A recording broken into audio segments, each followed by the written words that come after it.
Hi everyone, welcome to Wits Connect. Today my topic is microcontrollers. So coming to the microcontrollers, here the microcontrollers are the digital integrated circuit, and all these digital integrated circuits are used in our daily life like real-time operating systems. So real-time operating systems. The first microcontroller, that is a 4-bit microcontroller, introduced in the 1970s. In 1970s, the first microcontroller introduced, that is a 4-bit microcontroller. 4-bit microcontroller. Okay, by the Intel Corporation.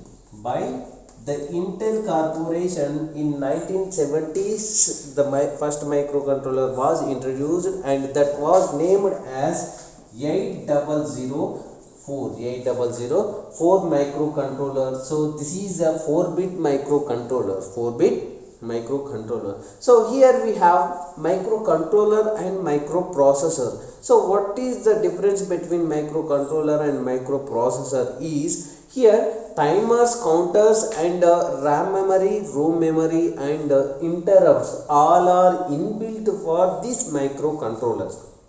All are inbuilt for the microcontroller. But in the microprocessor, those all are external for the microprocessor.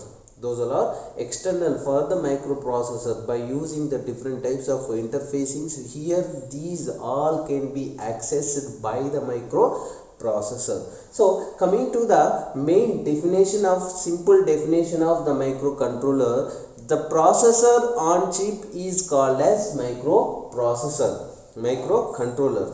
The processor on chip is called as microcontroller. And coming to the microprocessor, the central processing unit on chip is called as microprocessor. So these all are the quite differences between the microcontroller and microprocessors. And coming to the microcontrollers, here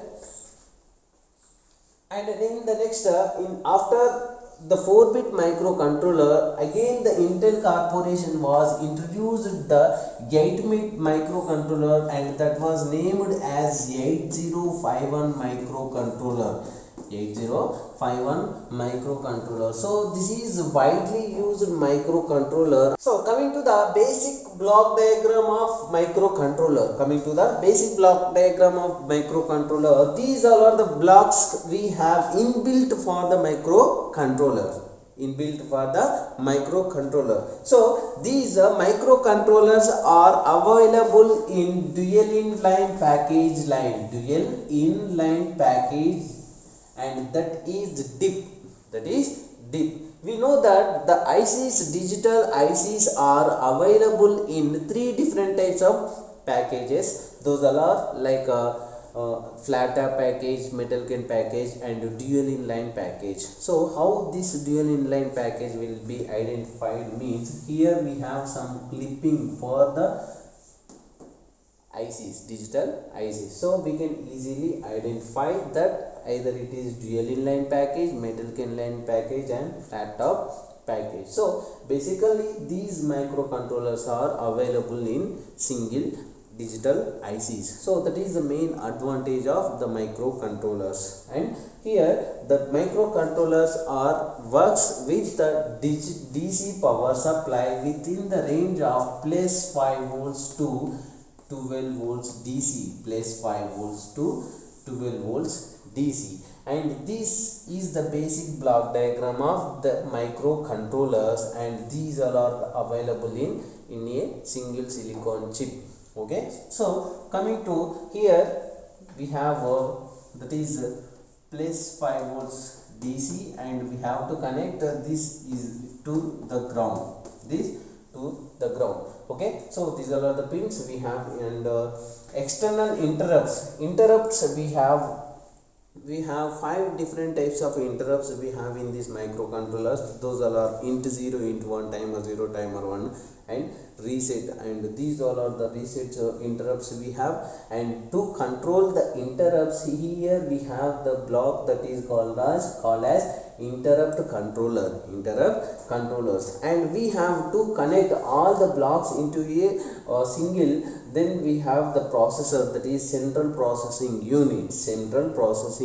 To connect all these blocks, we have the bus. This is called as internal bus, and this bus is used to connect all the RAM memory, timers, counters, and serial communication ports. All these are connected to a bus. Okay, so here coming to the bus, the group of registers is called as bus, and these buses are classified into three types. Those are address bus, control bus, and data bus. So three different types of buses we have to transfer the data. Here we are using the data bus to find out the address of the particular data. Here we have the address bus will be used, and to control these two buses, the control bus is used. So here, based on the data transmission, we have 8-bit address lines and 8-bit data line, 8-bit buses, and 16-bit address buses and 16-bit data buses. So these are all the buses we have, and the interrupt to control all the interrupts generated by the interrupt service routine. Here we have interrupt controller, and the central processing unit. The central processing unit is used to process all the instructions here, and this is, see, every digital circuits operates with digital inputs. Though the digital input, that is nothing but the clock signal. So here we have 1, and this is 0, 1 and 0. So here, to generate the clock signal, here we have inbuilt oscillator, and here we are placing the crystal. This is a crystal oscillator, and we are placing the crystal in between the two capacitors. Those are C1 and C2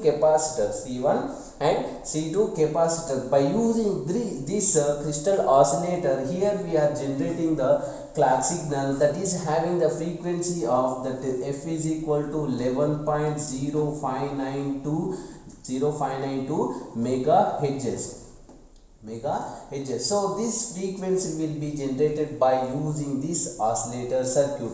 And these microcontrollers have inbuilt RAM and ROM memory. For example, when we take the 8051 microcontroller, this 8051 microcontroller having the 4 kilobytes of ROM memory, and this ROM memory is oftenly called as a program memory.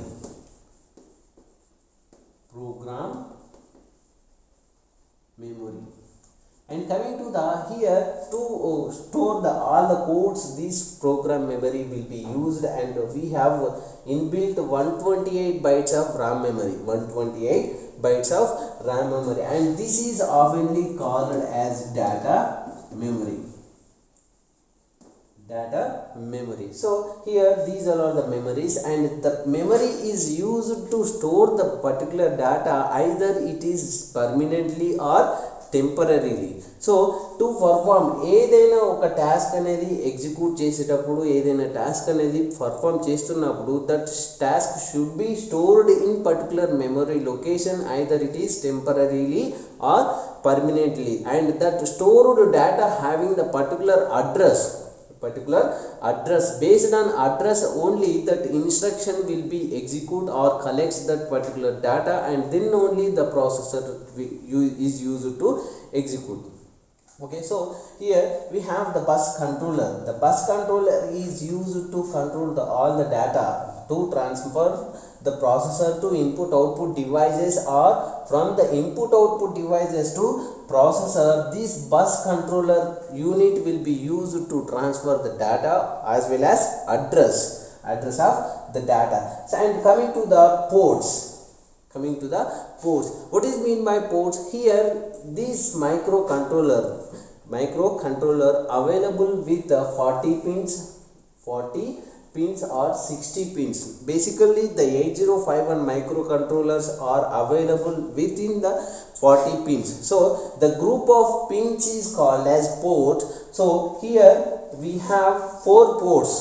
Those four ports are called as input output ports. Input output ports అంటే ఏంటిది అంటే 4 pins, each port having 8 pins, and these all are the 8 pins are used as a input output pins. అంటే input ని collect చేసుకొని డేటాని output ని transfer చేయడానికి ఈ పోర్ట్స్ అన్ని ఇన్పుట్ అవుట్పుట్ పోర్ట్స్ గా మనకి యూజ్ అవుతాయి. అంటే ప్యారలల్ ఇన్పుట్ అవుట్పుట్ పోర్ట్స్ లాగా మనకి యూజ్ అవుతాయి. And also we have serial communication ports లాగా మనకి సీరియల్ డేటా ట్రాన్స్మిషన్ కోసం సీరియల్ కమ్యూనికేషన్ పోర్ట్ని యూజ్ చేస్తాం. ఆ సీరియల్ కమ్యూనికేషన్ పోర్ట్ అనేది ఈ 8051 మైక్రోకంట్రోలర్లో ఉంటుంది. And coming to the timers and counter, ఏదైనా పర్టికులర్ టాస్క్ని ఎగ్జిక్యూట్ చేయడానికి we have to allot particular time by using the timers and counter.